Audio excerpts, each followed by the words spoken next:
अच्छा, सो लोब्स की बात कर रहे थे। एंटीरियर लोब की हमने बात कर ली थी कि एंटीरियर लोब और पोस्टीरियर लोब जो होता है वो बेसिकली प्राइमरी फिशर से सेपरेट होता है, और पोस्टीरियर लोब को हम दो में डिवाइड करते हैं।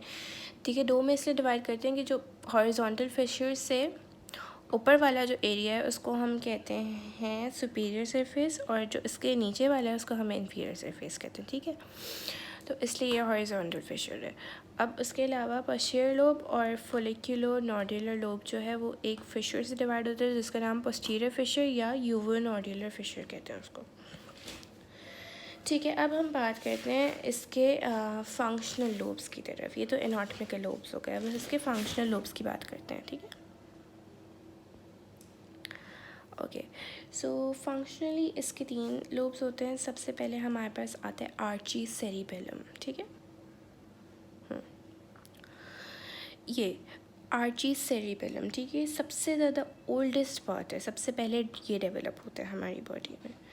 ठीक है, उसके बाद आर्ची सेरिबेलम में सबसे इम्पोर्टेंट बात ये क्या है कि ये फॉलिकुलर नोडुलर लोब जो है ना, एनाटॉमिकल लोब, वही basically archicerebellum functional lobe बन जाता है। ठीक है, अच्छा, ये क्या करते हैं, ये ट्रंक के मसल्स की मूवमेंट कंट्रोल करता है, और ट्रंक के मसल्स हमें पता है कि क्यों ज़रूरी होते हैं हमारे पास हमारा इक्विलिब्रियम मेंटेन करने के लिए, और ये आई मूवमेंट्स भी मेंटेन करते हैं। ठीक है, सेरिबेलम में बेसिकली सारी चीज़ें याद करने वाली हैं, इसमें कुछ समझाने वाली नहीं है। There is all about learning. Okay, अब हम बात करते हैं पेलियो सेरिबेलम की, जो सबसे सुपीरियरली प्रेजेंट होता है।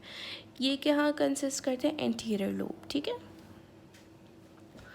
अच्छा, ये क्या करते हैं, ये बेसिकली हमारे पास जो मसल टोन और इक्विलिब्रियम के लिए हेल्प करते हैं। अच्छा, यहाँ पर एक इम्पॉर्टेंट बात है कि पेलियो सेरिबेलम को ना हम लोग बेसिकली इसका एक और नाम होता है जिसका नाम होता है स्पाइनो सेरिबेलम। ठीक है, इसको हम स्पाइनो सेरिबेलम भी कहते हैं। स्पाइनो सेरिबेलम क्यों कहते हैं, क्योंकि यहाँ पर ना इम्पल्सेस आती हैं स्पाइनल कॉर्ड से, और वो यहाँ आके रिसीव होती हैं। यहाँ दो न्यूक्लियाई प्रेजेंट होते हैं जिसका नाम होता है ग्लोबोस और एम्बोलीफॉर्म। ठीक है, अब मैं वो आके डिस्कस करूँगी। तो ग्लोबोस और एम्बोलीफॉर्म न्यूक्लियस क्या करते हैं,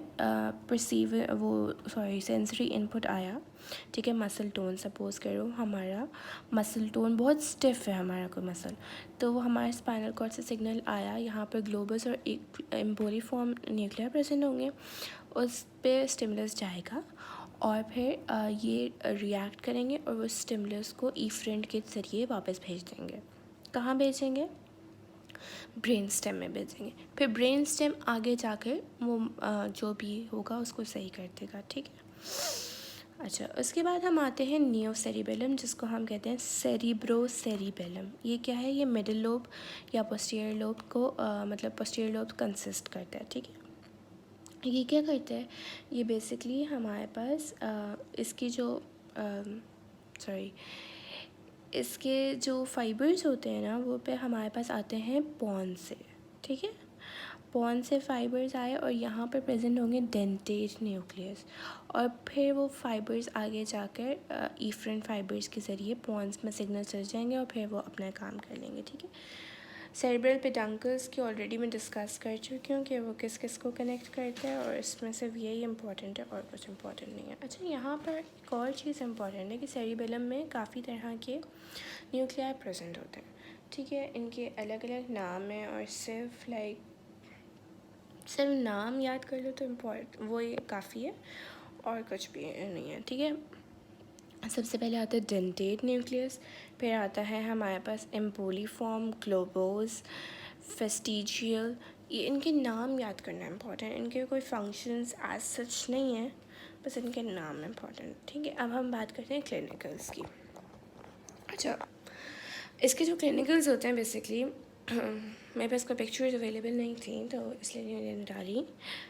क्लिनिकल्स इसके 4-5 हैं। सबसे पहले हमारे पास आता है डिस्मेट्रिया। डिस्मेट्रिया क्या होता है, बेसिकली हम लोगों को कोई चीज़ पकड़नी है। ठीक है, अब सपोज़ ये मेरा पेन रखा हुआ है। ठीक है, अब मैंने इसको ग्रास्प करना है, लेकिन अगर मुझे डिस्मेट्रिया हो गया ना तो मैं जज नहीं कर पाऊँगी कि कितना डिस्टेंस है मेरे आर्म में। सपोज़ मेरा आर्म इधर है और मेरे आर्म से लेके इधर 5 सेंटीमीटर का डिस्टेंस है, सही है। हाँ, तो मैं क्या करूँगी, मुझे लगेगा कि मेरा पेन बहुत दूर है तो मैं यूँ हाथ मारूँगी, बजाय इसको पकड़ने के मैं थोड़ा आगे चली जाऊँगी या थोड़ा पीछे चली जाऊँगी, ग्रास्प कर लूँगी, ठीक है। ग्रास्प में सही करूँगी आई एम सॉरी, ग्रास्प में बिल्कुल सही करूँगी, लेकिन क्या होगा कि मुझे डिस्टेंस का अंदाज़ा नहीं होगा, मैं बहुत तेज़ी से पकड़ लूँगी और वो मेरे हाथ से गिर जाएगा लाइक दिस, सही है। और फिर आता है एडिडोकाइनेसिया। एडिडोकाइनेसिया बेसिकली होता है कि हम कोई भी टास्क रैपिडली नहीं कर सकते। जैसे मैंने ये पोनी है और ये पेन है, अब मुझे इसके अंदर वाप सपोज़, चलो इसको छोड़ो, इस एग्ज़ाम्पल को छोड़ो। एक और एग्ज़ाम्पल है, मुझे राइटिंग करनी है, ठीक है, मुझे बहुत फास्ट लिखना है, मुझे like it's writing is a very difficult task and I can not do it if I have adiadochokinesia, ठीक है। उसके बाद हमारे पास आ जाता है डिसआर्थरिया, स्लर्ड स्पीच, ठीक है। हम बोल रहे हो और एकदम से पॉज आ जाए। अच्छा, पॉज ये नहीं है कि जैसे मैं अभी बोल रही हूँ और मैं पॉज ले रही हूँ जस्ट टू ब्रीथ, और मे बी मेरा गला ख़राब है इसलिए मैं पॉज ले रही हूँ, which it is normal pause. लेकिन कभी कभी आप वर्ड्स के बीच में पॉज कर देते हो, जैसे if I am saying emboliform nucleus, तो मैं बहुत आराम से एक वन गो में बोल रही हूँ, लेकिन वो बोलेगा ना, अगर जो पेशेंट होगा डिसआर्थरिया का, वो बोलेगा बो, इस तरह पॉज दे दे के स्लर्ड स्पीच होगी, उसको बोलना नहीं आएगा सही से, तो इसको कहते हैं डिसआर्थरिया, ठीक है। फिर आता है निस्टैग्मस, इनकी स्पेलिंग्स वगैरह प्लीज़ चेक कर लेना, ठीक है। निस्टैग्मस क्या होता है, इनवॉलेंट्री आई मूवमेंट, आपकी आई मूवमेंट इनवॉलेंट्री होगी। लाइक अगर मैं आपको आपके राइट साइड से बुला रही हूँ तो you won't be able to recognise it, तुम लेफ़्ट साइड पे देखने लग जाओगे, ठीक है। या फिर आप स्ट्रेट देख रहे हो और एकदम से आपकी इनवॉलेंट्री आई मूवमेंट होगी, लाइक एकदम से आपकी आई लेफ़्ट पे चली जाएगी, एक आई आपकी लेफ़्ट पे चली जाएगी और एक राइट पे, दैट्स निस्टैग्मस, ठीक है। उसके बाद हम लोग आ जाते हैं आर्नल चियारी मैलफॉर्मेशन की तरफ। ये मैं ऑलरेडी किसके लेक्चर में, मैंने मेडुला के लेक्चर में एक्सप्लेन किया हुआ है, लेकिन मैं वापस एक्सप्लेन कर देती हूँ। एक मेरे पास पिक्चर मुझे सर्च करनी होगी, you just have to wait, okay, I am sorry.